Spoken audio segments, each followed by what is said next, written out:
All right. Can everybody see and hear me okay? Yes, we're good to go. Fantastic. Welcome, everybody. My name is Noz Urbina. This is my first time on one of these calls. I love the format. I'm very excited about that. So what I'm going to do is I'm going to take you through just a few slides to kind of discuss a concept that for me is very important. It's kind of it's the message is not in the title already, going from content analytics to business metrics and discussing a little bit of what that means because I'll tell you a little bit about myself and how I came to this kind of perspective, and why I think it's applicable all over the place these days. So my name is Noz Urbina. Some of you may have heard of me before. I've been a content strategist and modeler. I've been just coming on to my third decade now. My focus has been in structured content, which when I was talking about it 10 years ago, labeled me as a huge nerd. But now people are getting very excited about structured content, and words like omni-channel can be spoken in polite company without causing shock and alarm, or at least less shock and alarm than they used to. I also wrote the book Content Strategy: Connecting the Dots Between Business, Brand, and Benefits with my co-author Rahel and Bailey, and I lecture part-time at the University of Applied Sciences in Graz, Austria. I founded two organizations in my time, Urbini Consulting itself and the Omnichannel X Conference, which is a hybrid online-offline event where we get together to discuss all things omnichannel. We just had ours just last month, and hopefully that will be our last fully online one, as we'll be back in Amsterdam next year. What I'm talking about is applicable all over the place. My background has generally been like heavy high tech, as you can kind of see here. A lot of, but usually where there's many, so many audiences, many languages, many regulations, many formats, many channels, and so on and so on.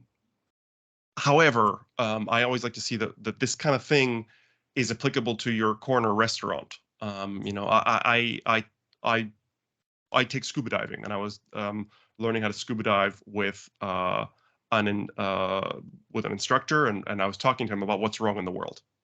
And I was telling him just over lunch, I was kind of talked for 1 minute about what I do, and he interrupted me and said, "Oh my God, it's a nightmare.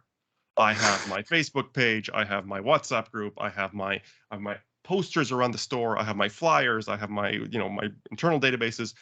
There's just so much to keep track of, no matter the size and scale of your business. So of course, and there's this kind of double-edged sword. When you're small, you can be a bit more agile and dynamic about fixing things, but you don't have the investment capital and you don't have the team and you don't have the resources. But then when you're huge, you have resources and teams and investment, but the problem has also scaled up to many countries, many languages, and so on.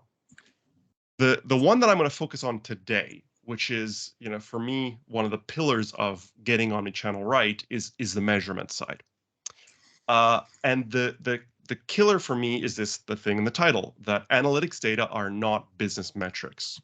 In the so-called attention economy, we've fallen into the trap of measuring what vendors and software can serve up most easily, which is interaction data.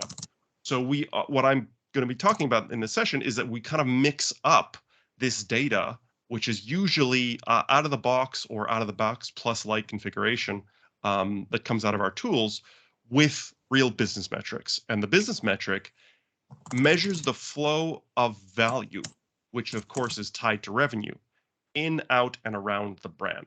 So we are so used to measuring interaction data that we confuse it for business metrics, and we even drop the business. We just say our metrics. So I'm going to make a clear distinction here about what I mean by business metrics. So we have at the bottom of the period all these data points. So the interaction data that I mentioned, for example, which measures a specific value in a process. So your clicks, your downloads, your impressions, your likes, scroll depth, forward shares, all the kind of bread and butter we talk about in content. A metric is a data point that may unify multiple simpler data points that assesses the success of a business process. So it's not just measuring whether something is happening, but whether our business purpose is actually getting towards its aim. Is it actually starting to deliver value? So for content, ones that we talk about a lot beyond the basic data points are things like usability, actionability, clarity, accessibility, engagement, retainability. So we, for example, measure in our projects, does a does the audience actually retain the appropriate message? So if you ask them immediately afterwards, or if you ask them 3 days afterwards, what do they remember? What did they take away from this engagement? Because all we are very obsessed with experience and these kind of real time in the moment things. If your experience doesn't leave the right footprint in memory, then you are ending the story in the wrong way. So that things like retainability, relevance, these are more subtle, but much more business impactful things. So these are the kind of metrics. Our KPIs are our primary business metrics. So they're still metrics, which are still can be data points, but we're getting closer and closer to things that measure against specific strategic objectives. Every KPI is a metric, but not every metric is a KPI. So here we get into time to market, customer acquisition cost, cost per lead, customer acquisition time, number of customers acquired, churn, et cetera, et cetera, et cetera, et cetera. And because these will be pushing up into what the these will be pushing up further into the pyramid into strategy. You may have a KPI which is not directly measurable, but you might measure it by proxy because you can't get the direct data. So, for example, the killer with content is what is the ROI of this piece of content? I spent 50,000 euros creating this piece of content. What's my ROI? It can be also extremely difficult or impossible to actually directly measure that, but you can get to it by proxy, by, for example, using other numbers and other business metrics to correlate a probability. So I'm going to talk about that a bit more in a second, but I'll give an example. We know that people who look at six pieces of content in their journey are twice as likely to become premium customers. That's a correlation. It's not a one-to-one proof, but if you measure that at scale, you have good correlative data. And if you take that to a sales team or an executive team and tell them, look, the people who are engaging our content spend twice as much money or are twice as likely to spend more money, that is a correlation that they can get really behind. Your strategic goals or objectives are, of course, what your organization is trying to accomplish. So we're going to have a mix of people in this call, but at the end of the day, we're kind of feeding up into this top level vision, mission, brand values, and what they are trying to do in a given year or with a given business. So you can have very high level moves like we're going to move into Asia, or we're going to overtake the main competitor, or particular projects. So we have a project to increase this audience's efficiency, or we're going to take this segment of the market and try to make 50% go premium from standard subscriptions. So what we have is this wedding cake of data, which what I am going into clients, I am often seeing lots of excitement at the bottom, but not enough connecting the dots up to the top, and that's what this kind of talk is really about. What is at the top? You know, I've had the pleasure and responsibility in my career and pain to have to discuss and present content at the executive and sometimes even the board of directors level. And this is I was having a conversation with a CEO of a software company, and he basically kind of said to me, "There's three things I care about. The three metrics that I care about. Everything else that my people tell me, I roll up into one of these three." And I love the way he summarized it. He said, "How much are we growing? How happy are our customers? How cost effective are we at serving and selling?" So, you know, are we getting bigger? Are we getting bigger at the expense of our customers? You know, are we gonna have a churn problem? Are we gonna growth? We're gonna grow and then drop? Are we gonna, saturate the market and then have nothing else to sell them? So you need each three of these in the pyramid to have a healthy business. So what I am trying to do is trying to give that top-down perspective and remind us all as content people that we need to bring our analytics discussions up higher. So what we should be doing better is, instead of this focus on what has been easiest to measure, we need to focus on what adds real value. So the focus on not what the tools throw out easily, but have we defined what real value looks like to our users, to employers, and I like to say to the world? Do we know what our values are, and are we measuring appropriately at every level of the wedding cake? The data's in on this. So McKinsey said that measuring satisfaction on customer journeys is 30% more predictive of overall customer satisfaction than measuring each individual interaction. I am a big customer journey person. I do a lot of customer journey mapping, a lot of advocating for a journey-based process, and that's not just the sales journey, but any journey. Technical issue resolution, upgrades, cross grades, migrations, many journeys that the customer can go on. If we measure those processes and the value that's being generated and the satisfaction on those, we go way beyond what we can get by, was this particular touch point doing well, or how's that page doing, or the ephemeral things that we can get very obsessed about and very excited about in our industry. Another quote from the same study: "It may not seem sexy, but consistency is the secret ingredient to making customers happy."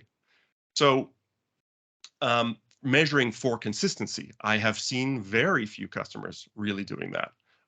It's all about this campaign, this project, this initiative, but the global brand experience, are we a cohesive brand? I see very little of that in terms of measurement.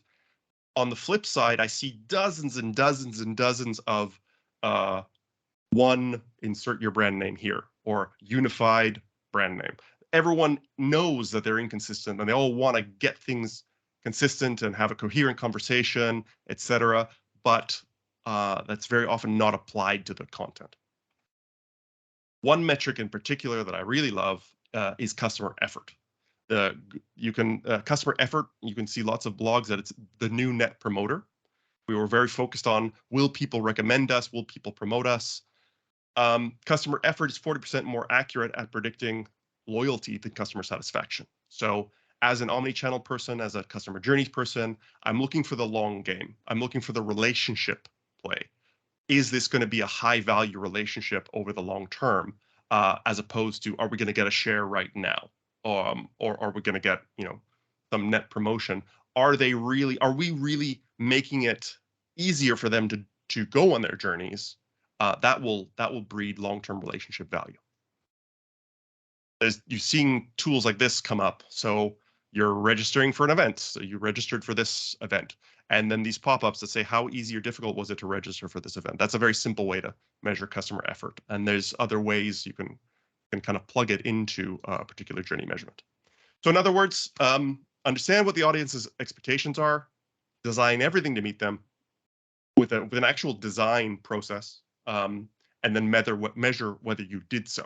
So not measure how the content is getting clicks or likes or shares, but measure whether we have met the expectations that we set out to meet in the beginning with our design goals.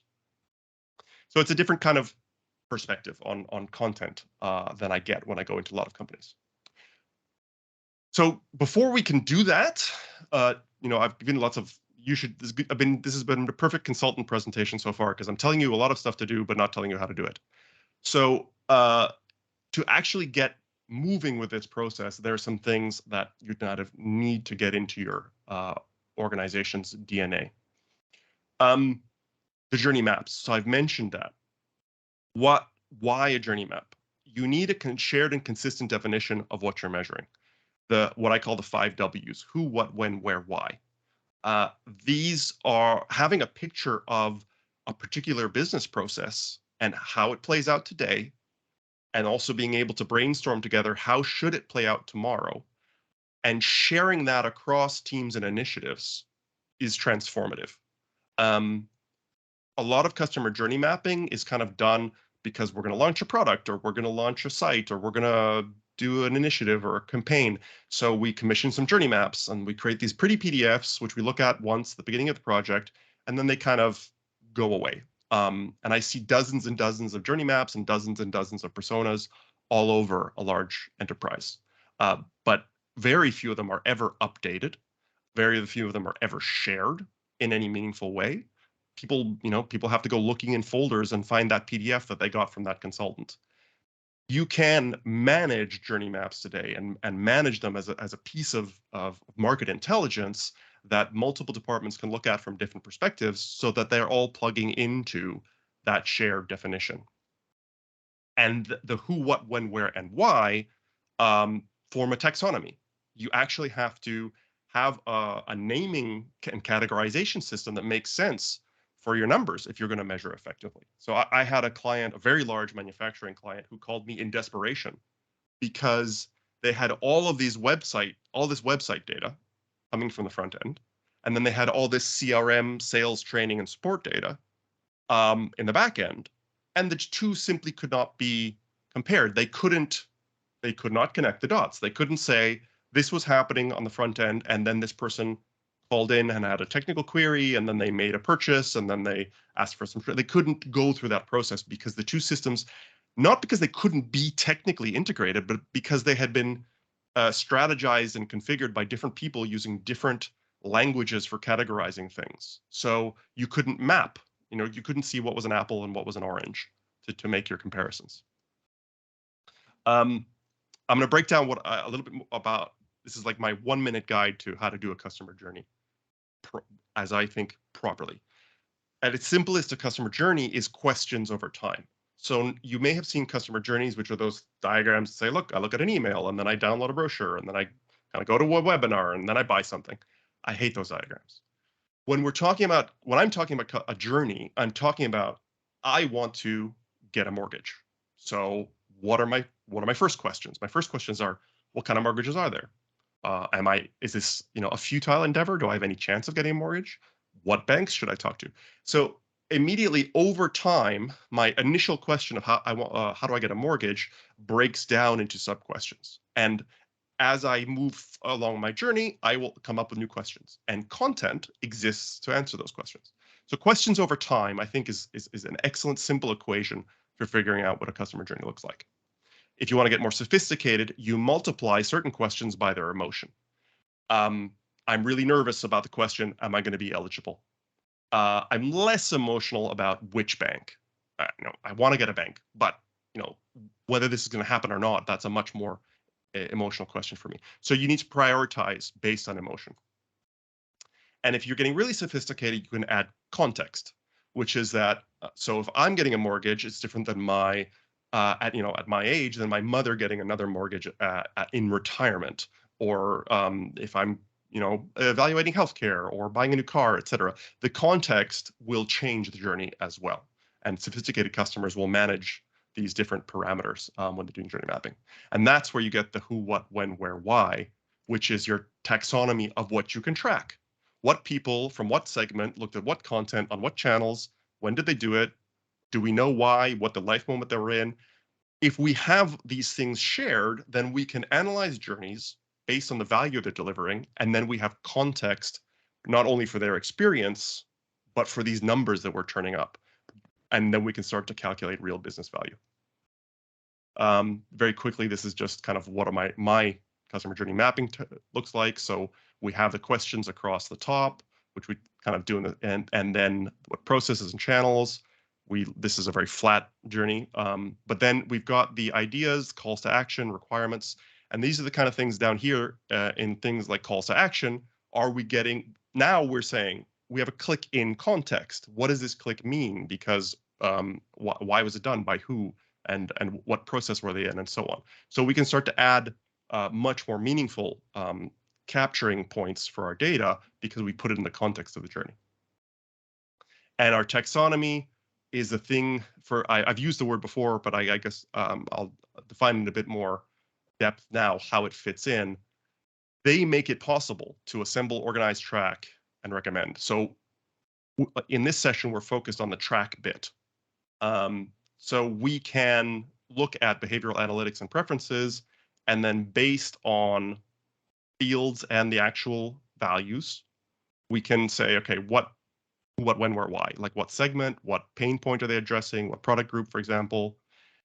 And I just wanted to mention that today, content creators can tag items manually, like good old-fashioned, this is applicable to this audience.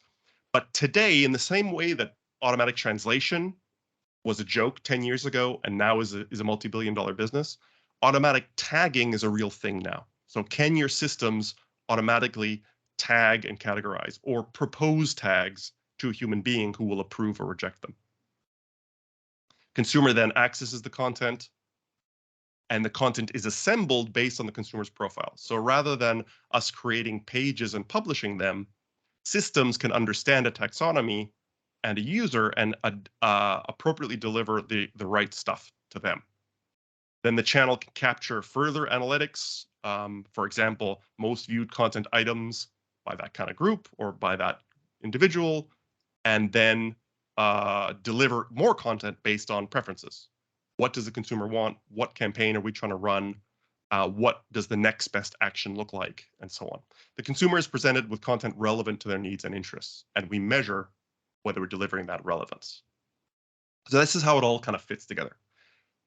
Another example where we have separated content completely from experience. This is an example where we're working with a global financial services tech. This is probably half of you on this call are customers of this company's household name. And we were looking at if you take the content completely out of context and just put it on the page, is it understandable? Is it well written? Is it readable? Is it well structured? So we look at things like how long does it take you to get an answer to a question? So if I want to know this cell phone has Bluetooth, how long does it take me to look at the content and find that out? And if I want to know whether it has Wi-Fi 6, how long does it take me to figure that out from looking at the content?